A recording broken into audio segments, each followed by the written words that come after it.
je ntabwo ndi ibya byose je nirira inyama bura kushisingira nje ukora iki njye nyine iyo batetse inyama njye ibintu binsetsa urabona ukuntu kera iyo umwana yagusabaga amazi ukuntu wahita gucugusuka mbwa ati naciriyemo cyase ukuntu nyine abana bafukaraga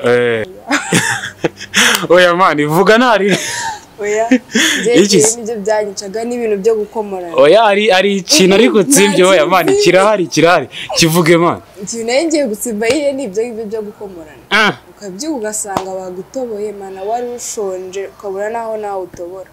nzakumbura ukuntu abantu bakundanye ku ishuri bakwepanaga n'abayobozi bagenda bakwepana n'iki bakwepana ubu nayo cyamurekura ubugikwepa wirukanga njye ntabwo njya nkwepa murekura icyo nahindura nakuraho ubukene abantu bose bakangana mbashamana abantu bose bakangana ubwo uzibanganye waba uteje ubukene none ntabwo bukabije oya cyakoze nakuraho ubukene nyine bwo hasi gutya abana babo ibyo kurya bagenda mu muhanda nabikuraho nkora Instagram witwa Odi yego umuntu ushaka kuvugana na Odi ubwo yaza kwandika Odi cyangwa Jordana ariko akoresha Odi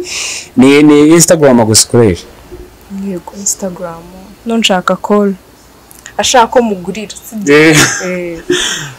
mwakoze cyane ujyana kuri Instagram followinga MNTV show tukajya tuguha ibiganiro ukajya umenya uburyo bimeze fresh cyangwa ugafollowinga Musinga 1